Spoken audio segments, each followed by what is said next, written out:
CPM നരഭോജികൾ കൊലപ്പെടുത്തിയ കൂടപ്പിറപ്പുകളെന്ന് ആദ്യം, പിന്നാലെ പോസ്റ്റ് മുക്കി ശശി തരൂർ. CPMനെ നരഭോജി എന്ന് വിശേഷിപ്പിച്ചുള്ള പോസ്റ്റ് മുക്കി കോൺഗ്രസ് നേതാവ് ശശി തരൂർ MP. CPM നരഭോജികൾ കൊലപ്പെടുത്തിയ നമ്മുടെ കൂടപ്പിറപ്പുകൾ കൃപേഷിന്റെയും ശരത് ലാലിന്റെയും രക്തസാക്ഷിത്വ ദിനം എന്ന കുറിപ്പും ഒപ്പം ഇരുവരുടെയും ചിത്രങ്ങളുമുള്ള കാർഡ് പങ്കുവച്ചായിരുന്നു തരൂർ നിലപാട് വ്യക്തമാക്കിയത്. ഇത് വ്യാപക വിമർശനത്തിന് ഇടയാക്കിയതോടെയാണ് നിലപാട് തരൂർ മയപ്പെടുത്തിയത്. ശരത് ലാലിന്റെയും കൃപേഷിന്റെയും ചിത്രത്തിനൊപ്പം ഇരുവരുടെയും സ്മരണകൾക്ക് മുന്നിൽ പ്രണാമം അർപ്പിക്കുന്നു എന്ന് തരൂർ കുറിച്ചു. ജനാധിപത്യ രാഷ്ട്രീയത്തിൽ അഭിപ്രായ വ്യത്യാസങ്ങൾക്ക് അക്രമം ഒരിക്കലും പരിഹാരമല്ല എന്നത് ഓർക്കേണ്ടതാണെന്നും തരൂർ പറഞ്ഞു.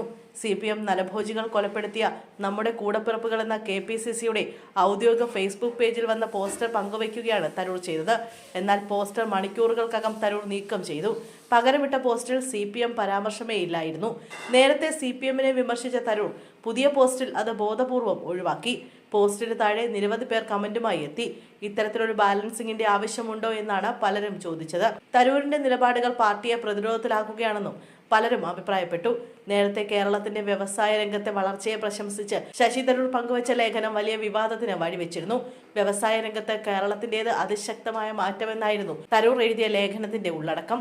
ഇതിന് പിന്നാലെ തരൂരിനെ തള്ളി പ്രതിപക്ഷ നേതാവ് VD സതീശൻ, KC വേണുഗോപാൽ, രമേശ് ചെന്നിത്തല അടക്കമുള്ളവർ രംഗത്തെത്തിയിരുന്നു. വിമർശനങ്ങൾക്ക് പിന്നാലെയും തരൂർ നിലപാടിൽ ഉറച്ചു നിന്നിരുന്നു.